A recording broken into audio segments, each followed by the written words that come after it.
Welcome to the Fintech Times News and Views podcast. Established in 2016, the Fintech Times is a global multimedia news outlet centered around the world's first leading fintech newspaper. We report on the latest and brightest ideas from the fintech world. Follow the conversation using hashtag TFD News and Views and follow us at the Fintech Times. Hello, and welcome back to the Fintech Times News and Views podcast. I am here as ever with Tom and Francis. How are you guys doing this week? Doing very well this week. I mean, I feel like I say this every week, but I really mean it this time. We've had so much news coming this week. It's been such a busy week for fintech. I'd say more than any week so far this year. So I'm getting a good vibe from just the whole industry. There's a lot going on right now, and I think it's just a really good time to be in fintech, and it means we've got some great stories for this week. I love that. Good vibes all around. Francis, how are you doing? I cannot emphasize that enough, how busy it really has been this week. It has been non-stop, which is a good thing. It's always very enjoyable when there's loads of interesting news coming through, which it definitely has been this week. And yeah, we've got some very exciting topics to talk about. So I'm looking forward to getting stuck in. Awesome. And then, so what you guys will be talking about this week? Francis, what's your article? So this week I'm going to be talking about Klarna and how it's improved its US offering with 2 new announcements. Great stuff. And Tom, how about you? This week, I'm bringing a ESG-focused story to the table because 2 firms have partnered up to tackle growing crypto carbon footprint issues. Fantastic stuff. And I'm going to be talking about support for SMEs in these sort of tricky conditions in the UK. But Francis, I'm going to let you go first this week. Amazing. Yeah, no, it's been, well, this article is, it really stuck out to me because, I mean, we've always heard about Klarna and, you know, it used to be the buy now, pay later king. But it's not ever since really necessarily BNPL has got this bad reputation about it, but it has evolved to be the new AI-based sort of shopping assistant almost. Well, as it says here, the AI-powered global payments network and shopping assistant. So what has happened in the last week is Klarna has launched a new Klarna card and announced a new partnership with Expedia Group, which will enable, well, the partnership will enable millions of new travelers to book flights and stays using the interest-free pay now or pay in 4 option. The rollout of Klarna to Expedia Group's market will be around 37 million consumers after its successful launch in the UK, Germany, Sweden, and Finland. So the US travel and tourism market is expected to generate nearly 200 billion in 2024, according to Statista. And so this partnership has really come at a time when consumers are seeking more value and flexibility in planning their trips as the travel industry recovers from the woes of the COVID-19 pandemic, which, as we all know, sort of really upset everything as we know it. So that, I think, is a really cool sort of expansion, which will allow, because traveling isn't cheap, but I feel like when you have these options that are interest-free and very transparent, it makes that excitement and, you know, the whole travel experience in the lead up to it, it makes it much, much simpler. And that is always a good thing. And so now the US, Klarna US consumers and part of Expedia Group also have access to that. But they have, or Klarna has also announced that it will be opening the waitlist for its new Klarna card. Issued by the Webbank, the Klarna card offers flexible payment options in both physical stores and online, empowering customers to make purchases anywhere Visa is accepted, with no foreign transaction fees while abroad. The new offering follows Klarna's track record of providing sustainable and flexible payment options everywhere, and it's a nice alternative to high-cost credit cards where, you know, some hidden fees do sometimes sneak up on people and they're unaware of it. So in 2023, credit card debt hit a new record high of 1.13 trillion, according to the Federal Reserve Bank of New York. And so what Klarna is really aiming to do with its new card is offer a more sustainable option with better payment flexibility and the option to pay a monthly statement in full at 0 interest. So I wanted to really reach out to you, or put this out to you guys really, and sort of get your views on what Klarna is doing for the US market and how impactful on a larger scale it will be. How much will it impact Klarna's competitors to sort of follow suit? And do you think there'll be like a large uptake in its users? Polly, I'll go to you first. Yeah, I think it's a really interesting time at Klarna at the moment for sure. I feel like their move sort of to try and distance themselves slightly from the buy now pay later space and to be more of an all-round payment provider is obviously going really well for them because they keep announcing new things and it seems to be like their uptake is just great. I love this partnership with Expedia Group because, like you were saying, Francis, travel is super expensive, and so to have the ability to make payments in like installments or things like that and just have the flexibility of your payment options when it comes to like booking holidays and things, I think it's great. And that's something, obviously it's not particularly new, like you can pay in installments for holidays pretty much everywhere already, but I think it's a nice thing that Klarna customers then now can do, or maybe for people who wanted to get into Klarna, and especially obviously with the tourism market being so big in terms of economic value, obviously that's going to be fantastic.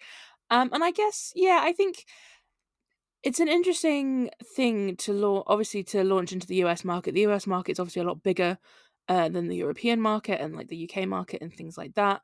But ultimately, it is a product that reportedly gives consumers a lot more control on their finances. So, if it does what it says on the tin, I can't see how it can be a negative. And I think alternative payment methods and alternative ways to pay are always going to be super popular because I think everyone likes to have that choice and consumers like to have a certain amount of choice when it comes to their finances. So I expect the Klarna card is probably going to do quite well in America, particularly considering sort of the amount of credit card debt, and B, kind of the sort of differences in payment method within America, because obviously they don't have, if I understand right, they don't have like debit cards and things like that. It's all very different over there. So having an extra option at the checkout, if being in the Klarna card, is obviously going to be a good thing. So yeah, I mean, I can't really think of anything negative to say around it. Obviously, there's the usual case of, make sure that you're using financial products properly. And, at the end of the day, credit is credit. And if you don't pay it back, then that's when you start getting into some hot water with your finances. But, if things like the car card or any other similar solutions are going to help people sort of take control of their finances and figure things out a little bit better, then great stuff. It's always good to see. So yeah, it's just like everything, use wisely. I'll leave with that, use wisely. Definitely. I think the idea of responsible use, it cannot be stressed enough either. I think you always need to, any firm that is really sort of encouraging the use of a pay in installments where there is, they always say there's no interest fees. And I feel like a lot of people might fall into the trap of thinking, oh, well, if there's no interest fees, then it means that I'm never going to have to pay anything, just because they hear that initial no fees. But of course, there are the late payment fees, and that is always very, very costly. Um, but no, I totally agree. I think it is always a great thing to have options when, or especially like you said, in the US market, consumers are always asking for alternative payment options, and this idea of a more sustainable and sort of something that's going to create healthier financial habits. I think that is also fantastic. Tom, what are your thoughts? Yeah, I think you've both hit the nail on the head on both sides of this story, really. When it comes to being careful when you use these types of products, but also the sort of benefits that it brings consumers in the US, the greater amounts of choice that it gives them. I think it's all really important. I quite like the fact that we keep talking about Klarna moving away from its brand in itself as being a BNPL or more of a AI powered shopping assistant, etc. But I still like the fact that it's sort of core products like this that it's bringing out. It's still kind of built on the concept of BNPL. It's still saying, "Oh, we're giving you this pay in four option. We're giving you this flexible payment option." So I think it's playing to its strengths, and because it's such a reputable name, everyone knows what Klarna is these days.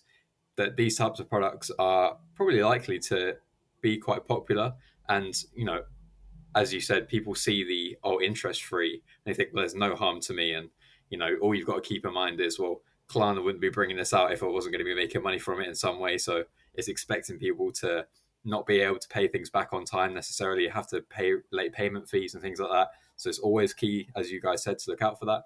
But yeah, I think all in all, it's just always good to have more options in the market. Yeah, thanks for making that point, Tom. That reminds me. I wanted to mention how it was going back to its core product, but it just escaped me for some reason. But you're absolutely right, and it's this idea of, we were kind of speaking about it last week when we were talking about N26, and that it's now going beyond what that niche offering that we always talk about with fintech, and that it's now expanding its services beyond that one small group, or that one small offering that it used to have. And I think that's what Klarna isn't it the prime example of, is going beyond just BNPL and going so much further and doing better.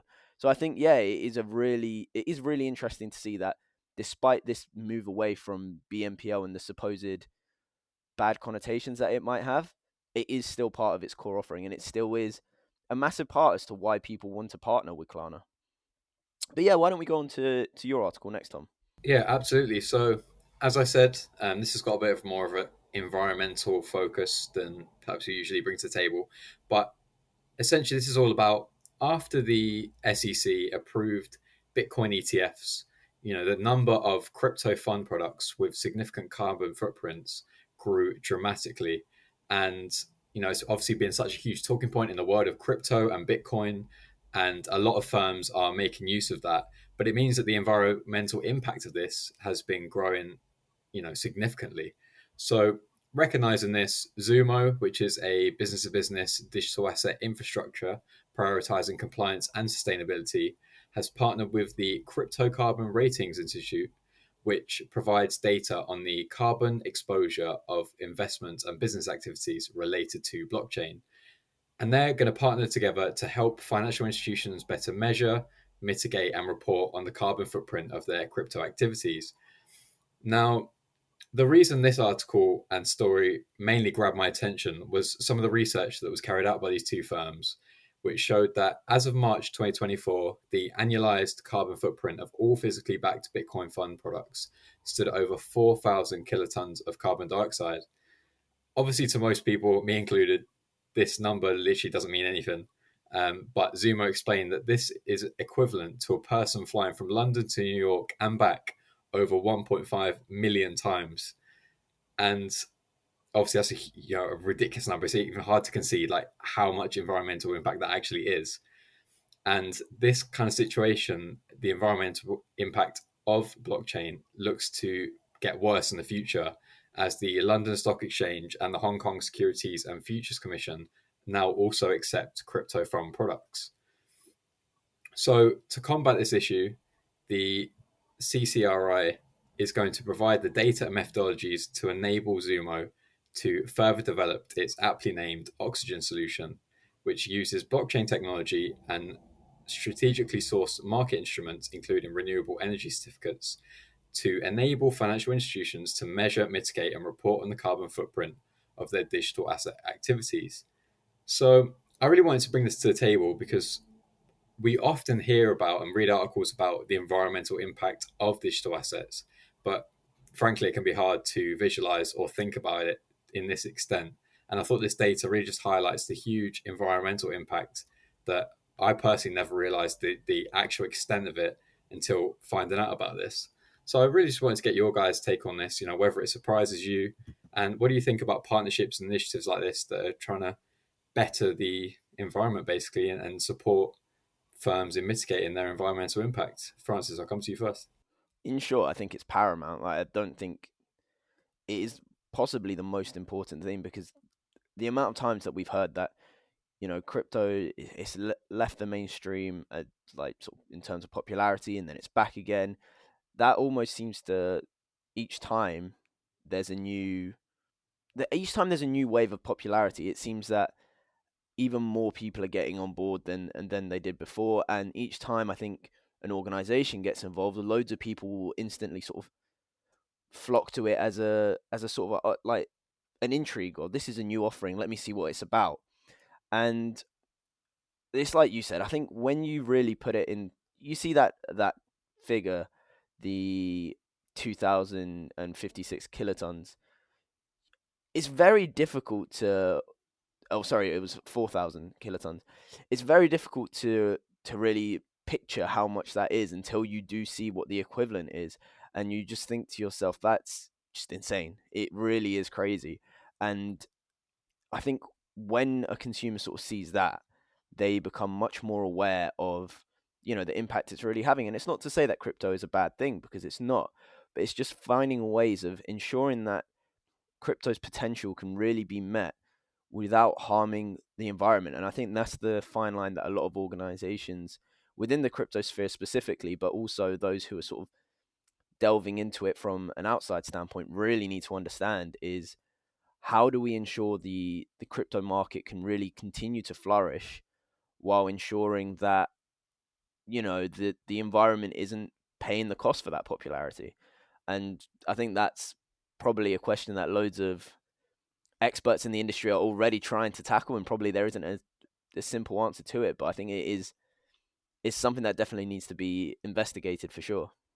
Yeah, absolutely. And I think when I often see these things about the environmental impact of blockchain and different crypto assets and digital assets, I often think it's hard to visualize. It's not like they've got big factories pumping out smoke into the environment. It's not anything that you can see. And while it's not a difficult concept to understand, like the impacts that the electricity that they use, the energy that they use, has an impact. I think stats like this really display just the extent of it, and I never realized actually how much blockchain was having an impact. You think 1.5 million flights to and from New York from London.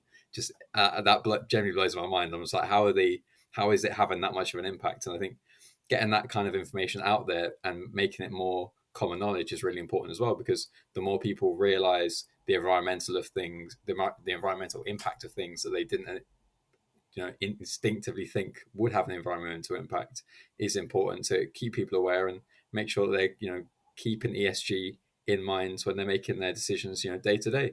But Polly, what's your take on this? Yeah, there's not really much more that I want to add. You guys have summed it up really nicely. Obviously, like the 1.5 million flights is like just an absolutely shocking number, just to sort of reiterate that. And I definitely think when it comes to sort of crypto, I mean, there's a lot of reasons why I'm not a crypto girly, and one of those reasons is because of the sort of environmental impact. Like, I just can't get on board with something that like that, And I think not if people want to, if crypto wants to move ahead and sort of pick up the uptake, I do think that if this is something, the sustainability and the environmental impact is something that needs to be solved in some cases. And obviously having the way to sort of measure and report on the carbon footprint of crypto activities, that is literally like step one. You need to know what it is that you're doing. You need to be able to report on that. So I think this is a really good step in the right direction, and hopefully it will sort of continue to move in this space in terms of the environmental impact, because I just think that it's crazy. And if the future is crypto or the future is digital assets in some way, whatever that might look like, blockchain or whatever, I think the environmental impact really can't be understated. And I think it's so important that if we are going to move forward into sort of a digital asset future, then that needs to be fixed, because the planet's already a bit rubbish or as it is, when it comes to the environment, and I would hate for something to make that worse. So this is definitely a good step in the right direction, and I think crypto companies, crypto asset thingies, everyone needs to take the responsibility when it comes to sustainability, and it's great to see Zumo doing it. So yeah, a good step in the right direction. Hopefully everything will be more sustainable as we go into the future. Yeah, definitely. And as you say, looking into the future, you see the likes of CBDC, so many different countries, the UK included in that, the US as well. Looking into CBDCs, wondering about whether they can actually implement them. And I think it's not unrealistic to think in 10 years' time, the CBDCs could be widespread across some of the biggest nations in the world. And if they find the correct use cases for that to get people involved in it, then the environmental impact of that could be huge as well. And I think the more groundwork that's done with the environment in mind, like this, the better off we're going to be in the future. And I think it's just another important initiative, like you said, to keep that environmental impact as the priority, really, when you look at this type of thing. And hopefully more firms and partnerships can help make developments in this space and keep us heading in the right direction for the health of the planet. But with that in mind, why don't we go to your final article, Polly? Thank you, Tom. Yeah, so last one for today, we're going to be looking at SMEs, small businesses within the UK, and essentially, has the government gone far enough? So Sinead McHale, the CEO of Santago, I'm hoping I say that right, the cloud-based cash flow management and invoice service solution, contributed an article for us in our thought leadership section, talking about how obviously it is very difficult to be a small business in the UK at the moment due to the economic and geopolitical conditions. And so growing as a SME is quite difficult, and there's a lot of issues that SMEs are finding.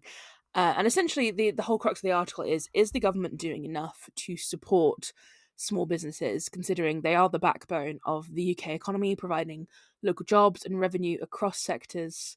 However, obviously, due to the economic situation that we have at the moment, it's becoming increasingly difficult to run a small business. And I think you can see a lot of evidence of that just in sort of like day to day life. Look, if I think of where I am in my town, so many small businesses have closed, on the high street in town, not to mention obviously the ones that I know maybe online and things like that. So it is a really difficult time, and things like late payments, cash flow issues, poor access to capital, it's all big issues that are stopping SMEs being able to invest in their growth, and then creating bad debts, which, worst case scenario means that they would have to close.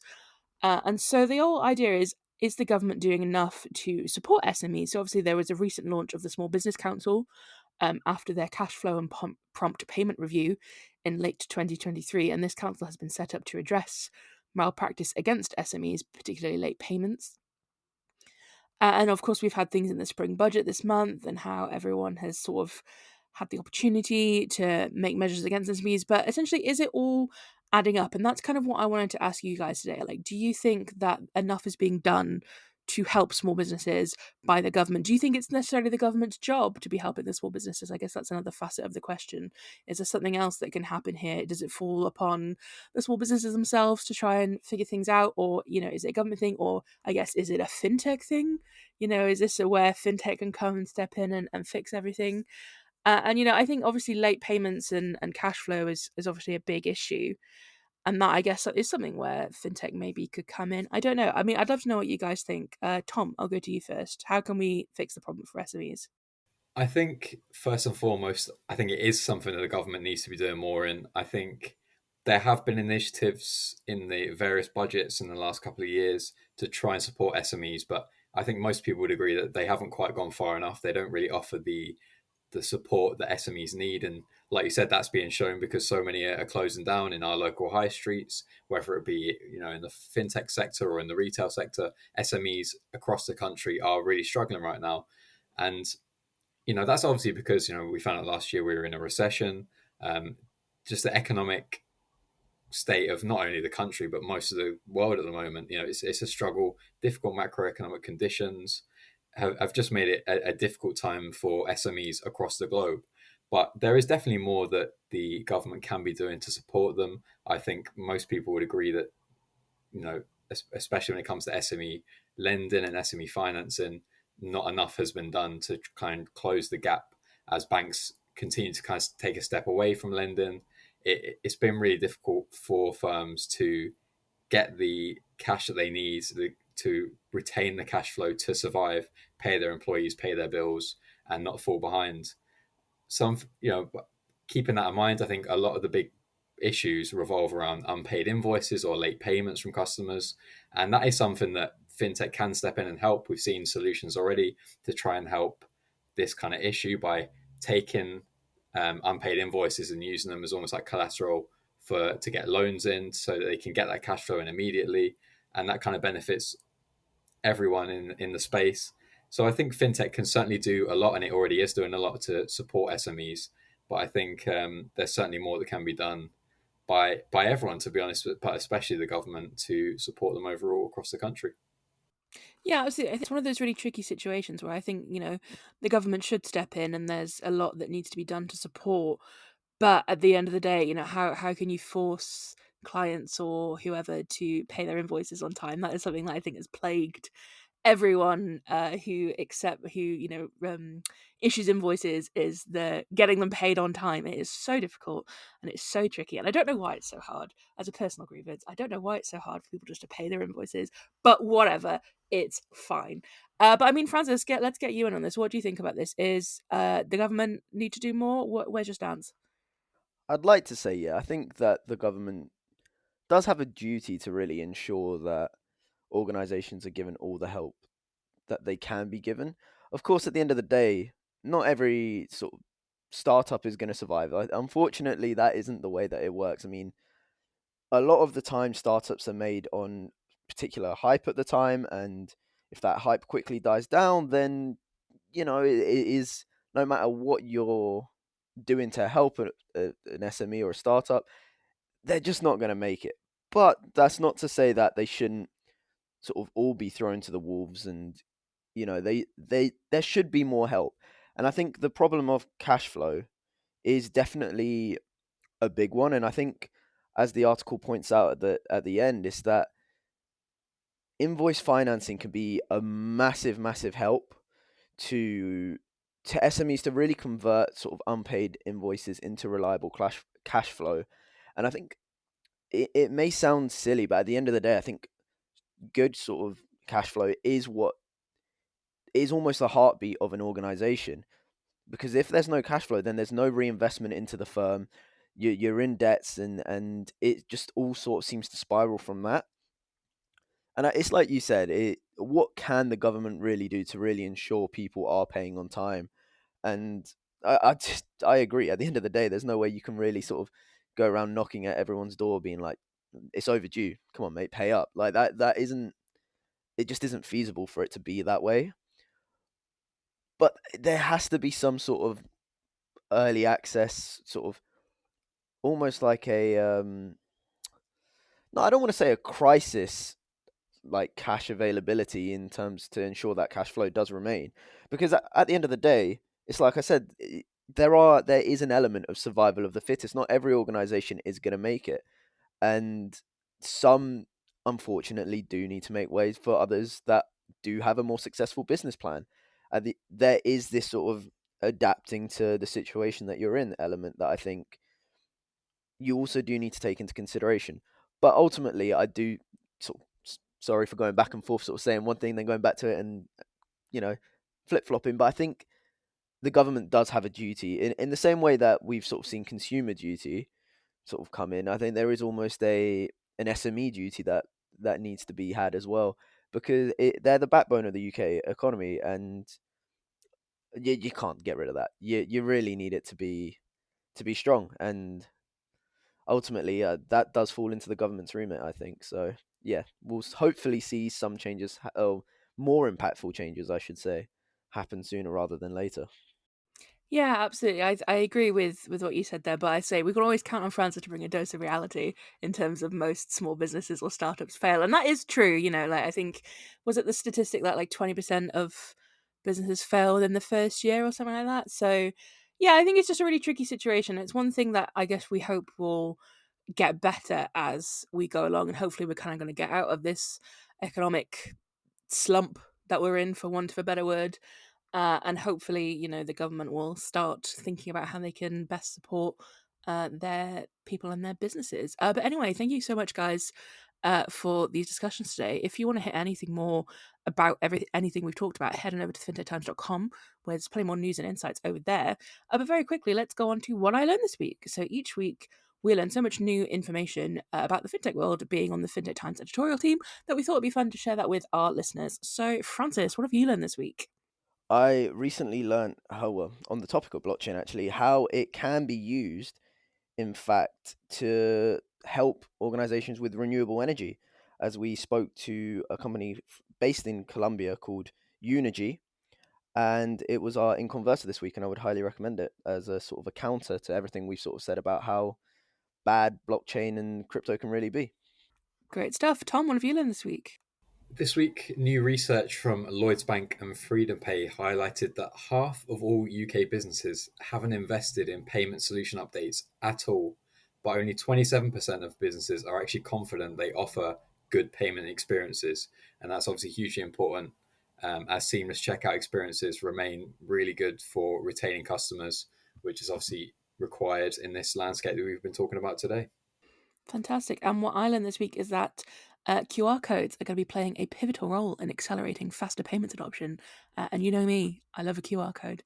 But anyway, Thank you so much, guys, for joining me once again this week. It has been a pleasure talking about fintech with you, and I'll catch you on the next one.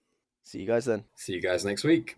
Thanks for listening to the Fintech Times News and Views podcast. Don't miss next week's episode and continue the conversation using #TFT News and Views and follow us at the Fintech Times.